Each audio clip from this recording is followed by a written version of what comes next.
The Electoral College. Before we can really talk about the Electoral College itself, we have to have a mindset of what the Founding Fathers saw.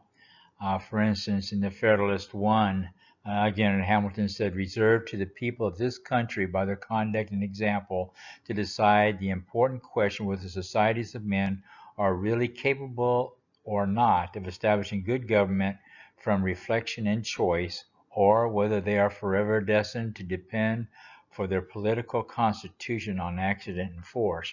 And what this means is that in the past, most countries are started by a domination of a major force of people that come in and conquer it, or some king or queen conquers it, and that they're established by accident or by force. But to actually have the opportunity to defeat a country and start from scratch, and a group of people get together and say, what kind of form of government do we want to establish? That was a unique situation, a situation that they could actually start from scratch to build a nation. But part of the problem was this understanding of the views, passions, and prejudices little favorable to the discovery of the truth. At that time, each of these territories, which were called colonies, which we'll refer to as states from here on out, just to make it easy to understand, each of these states were governed by governors, many that were attached still to the crown. And they didn't want to give up their power. They had their little fiefdoms, if you will, and to be able to come down and get them all to agree upon a union, uh, a government that they would all be a part of was a difficult thing because each one, like I said, didn't want to give up their own little power. So what Alexander Hamilton, James Madison, and John Jay were trying to establish, looking at in the Federalist Papers, was the fact that there are 13 colonies and they are, each have their little fiefdoms set up. They didn't want to give up their power, but they saw the need that there needed to be one government, a government all united under some form of government. So how do you do that?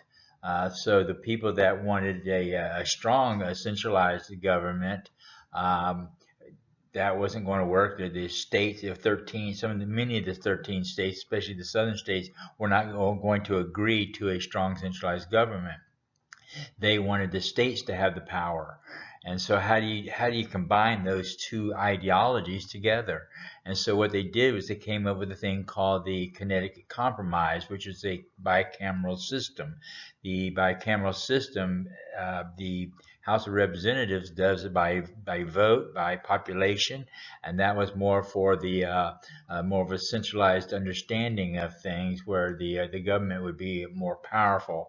But then they had the Senate, which was by 2 votes per state, which gave power to the states. That seemed to be, that was a compromise, but to get those states that wanted that to remain, that keep their power, to be able to be a part of this centralized government. And actually, Hamilton in particular saw this. They were willing to compromise to get this government done. They saw the need for there to be a centralized government, but also that they wanted to limit the powers of the government to be of the people, by the people, for the people. And so they decided that it would be best to give some of the power to the states. And so this difference between popular vote for the House of Representatives and the 2 votes per senator per state in the Senate was a good way, actually, for this checks and balances. It's all about checks and balances, the power. You don't want the power to be in these states individually, little fiefdom, but you also didn't want too much power in the federal government. So this was a compromise, and they realized that that was the best, and that's why they were willing to put their names on the Federalist Papers in order to get the ratification of this Constitution. So the situation was they had the Articles of Confederation, which were already in place for these 13 states. So they were trying to determine whether they can rework those and incorporate a centralized government, or should they start from scratch. And it was obviously that they decided it could not be salvaged, so they started from scratch, and that's why they came up with this thing known as the Constitution. And of course, now the emphasis throughout, like John Jay mentions Providence 3 times in his little section of number 2 at the Federalist, throughout the Constitution, especially the Declaration of Independence. These men that were considered the founding fathers prayed before the meetings and after the meetings. They asked for God's guidance upon this country and this people seem to have been made for each other, and it appears as if it was designed of providence. So I just wanted to mention that because I do believe that these men prayed to God and were given extreme, extraordinary wisdom in establishing this country. Then the people that are going to be governing should be making sure that they're doing individually interested in the public liberty and prosperity of the people. So it should be of the people, by the people, and for the people. And those that are governing should have them at their they should be the number one interest, the public. We want to, now that I've set the groundwork with the founding fathers and some of the mindset, which leads into exactly how they set up this government, which all go towards the understanding of the Electoral College. This all fits together, so just bear with me. First, they started off with the legislative branch, which is called the Congress, where the laws are established.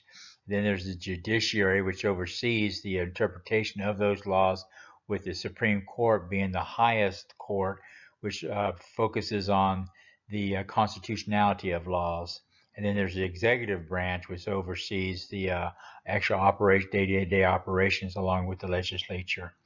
But there's these checks and balances, so one doesn't really have all the power over the other, but there's checks and balances between the three. So we looked at the 3 branches of government, but now we're going to look at the 3 branches of operation of this government, also with checks and balances. We have the House of Representatives, which is by population, the Senate, which is 2 votes per state, and then the executive branch, all with checks and balances.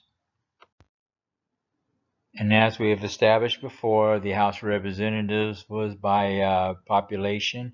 The Senate was by 2 votes per state, which gave everybody a voice. And now we come to the mode of electing the president. But there was so much fear that nothing was more to be desired than that every practical obstacle should be opposed to cabal, intrigue, or corruption. They wanted to protect our system of government, especially the voting apparatus, in particular that for the president. So, and they really didn't trust necessarily the people that were in the Congress, the legislatures, and the senators, not to be influenced by those that they are governing, or maybe some um, self-interest groups. That's what we call them today. So that they decide not to have, so no senator or representative or other person holding a place of trust or profit under the United States can be one of the numbers of the electors. So the electors had to be someone other than those that are holding office, which was and to keep undue influence away, and hopefully the representatives, these electors, will be representatives of the people instead of some self-interest group. And then the electors are equal to the number of senators and representatives of each state in the national government. All right, so the House of Representatives was formed by popular vote, and then of course the smaller states complained because they didn't get a voice, because the 3 or 4 largest states would dominate all the elections, and they wanted a voice in the government. So that's when the founding fathers came up with the Senate. And the Senate, the focus was on each having a voice per state, so that gave voice to the small states so they could all be heard. So then when it came to elect for the President of the United States, how do we do this? Well, we know it's not fair by population, because it eliminates the small states and they're having a voice in the government. And it's not fair for it to be 1 vote per state or 2 votes per state as the Senate. because that would give too much power to little Connecticut versus New York. That's not fair either. So the wisdom of the founding fathers was to combine the two. It still gives a weight to the popular vote, but at the same time it gives some, diminishes it some to help out the smaller states so they can be heard. So we end up, it's fixed by law that the House of Representatives has 435 votes, which is one per representative. That's fixed by law for the Electoral College purposes especially. And the 2 votes per state, which is equals to each of the senators. And so those combined to come up with the total amount for the Electoral College. This is by representation to ensure that we don't do it by pure democracy, which is there's a lot of fallacies in that, and we are a republic, not a democracy. I disagree with one point in 1961, the 23rd Amendment, when both the House and the Senate were controlled by the Democrats. They gave votes to D.C. to be able to vote in the presidential election, which translated to 3 votes in the 2016 election. That doesn't seem like much. But when you go from 535 total votes to 538 total votes, it diminishes the effectiveness of the Senate. For instance, there's supposed to be a balance. We're trying to keep a balance between the popular vote and the state votes. And some people say, well, John, that's considered a state. Well, no, it isn't, because if you look at it, it was specifically, they already knew that Washington, D.C. is very liberal. And ever since 1964, yeah, up till now, every election, Washington, D.C. has voted for Democrats. And so it does throw the balance towards the popular vote and towards the 435 versus the 100. So I disagree with that, and I'm surprised that the Supreme Court didn't say something about it. They shouldn't be looking at just the total votes, but the percentage to keep that balance. For those that say that the Constitution is outdated and archaic, let us review the discussion in light of the general election of 2016. The 3 largest cities in the United States in 2016 were New York, Los Angeles, and Chicago. Those 3 cities are in the states of New York, California, and Illinois. If we take the popular vote of those 3 states and compare the difference between Clinton and Trump, we get the following. Clinton beat Trump in New York by a total of 1,736,590 votes. In California, she won by 4,269,978 votes. And in Illinois, she won by 944,714. So in those 3 states, Hillary Clinton won by 6,951,282. So that's just the popular vote of those 3 states. Now, Hillary Clinton won the national election by 2,868,691. So even though she had a head start by 7 million, she only won by a little less than 3 million, which means that Donald Trump won the rest of the United States by 4,082,591 votes. So do we want 3 or 4 or 6 of the top cities, biggest cities in the United States to dictate all of our elections, or do we want all of America to be heard? We are not a democracy. We are a republic by representation.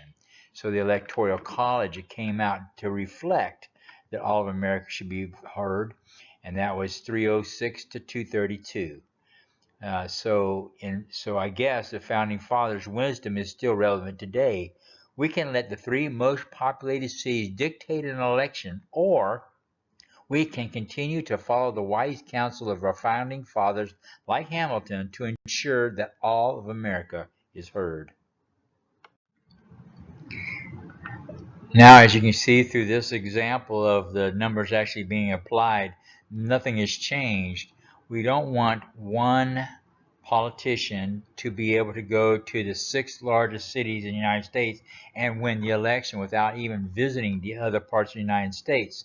So here's the difference. The Democratic ideology would be every vote should count. That's their mantra. On the other side, the Republican ideology would be all America should be heard.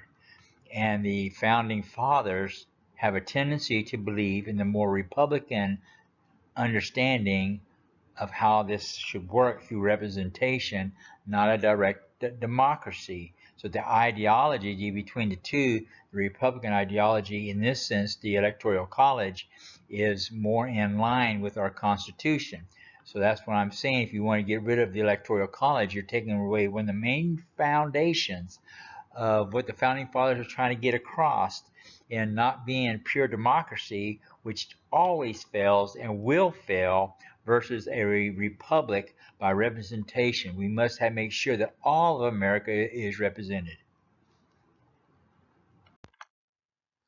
James Madison, in the Federalist Papers, number 43, he states, in a confederacy founded on Republican principles and composed of Republican members, the superintending government ought clearly to possess authority to defend the system against aristocratic or monarchical innovations. So once again, they want to stay away from being dominated by king or queen or some aristocratic cabal or oligarchy. They wanted to be of the people, by the people, and for the people. And how do we protect that? And one of those ways was through the Electoral College. Some people may ask, well, John, what do you exactly mean by aristocracy? Well, according to Wikipedia, it places the strength in the hands of a small, privileged ruling class, and that is what we want to avoid. Okay, I want to go back and reiterate the fact that this is not a democracy, it is a republic, and the difference is we are, by definition, by representation, and not by just pure democracy by popular vote. And there was a reason for this. This is one of the foundations that I wanted to start off this whole class by establishing the importance of this, um, because freedom they've already established. If you just read the Constitution and read the Federalist Papers and just read some of these thoughts of the founding fathers, they were afraid of pure democracy. It has not worked around the world. They were afraid of it. Just look at the number of times that they talk about the destructive powers of pure democracy in the Federalist Papers. Um, so, for instance, John Adams to Abigail Adams that wrote a letter in 1775 that said, "But a constitution of government once changed from freedom can never be restored. Liberty once lost is forever." So freedom has to be instilled and it cannot be taken away. And it has a tendency to come back to this understanding that it's of the people, by the people, and for the people. And unfortunately, pure democracies have a tendency to be corrupted by the aristocracy, by the powerful, these cabals, these powers of influence. So the people that established the Electoral College were aware of that. We need to focus on the protection of freedom. I would like to end with the final mindset of our founding fathers. A good example is George Washington, who served 2 terms. At the end of his second term, the people wanted him to serve another term, or maybe even a 4th term, or perhaps to make him a king, but he declined because he wanted to stay with the Constitution. He felt so strongly about this Constitution to limit the powers of the federal government, to limit the powers of the people that were in charge and make sure that the power remained of the people, by the people, and for the people. That was the mantra of our founding fathers, and they lived by it. They swore by it. They put up their wealth, their honor, in order to give the power to us, the people. And it is up to us. We are the only ones that can give them the power. Let us not give them the power. Keep the Electoral College.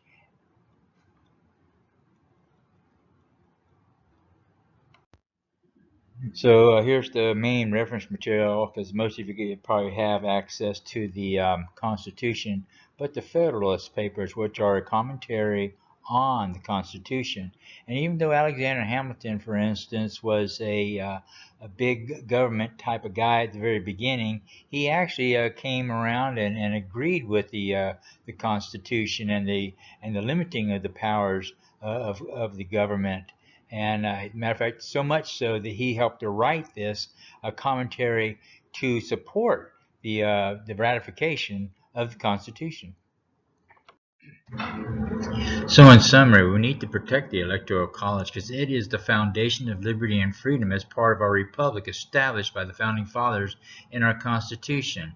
I see so many people, or some people, making the point that it was just thrown together. There was nothing else anybody else could agree on. It was just a compromise. It was just no. It was very well thought out. It was instrumental in our understanding. It is a unique way of forming a constitution, forming a bicameral system, and a way to vote in a president of the United States so that both sides of the issue of the state's power versus the federal power, the population versus representation, this is all part of it. And this is a foundation tool for that. So we cannot get rid of the Electoral College.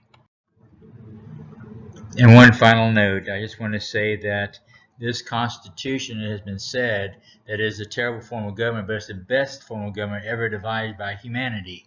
And I agree with that, but it's also set up as people that believe in God. The only way that we can make this system work is if we have a spiritual foundation, in my opinion. We're going to talk about this. It wasn't perfect. There was a lot of discussion, which I'll talk to about in the next class when I get into race relations on the difficulty of the slavery issue in regards to the Electoral College and some of the setting up, and why they set up the ability to make amendments. So we'll talk about that later. And now you know more of the story. Stay tuned. This is John McCamick with Truth University. Good day.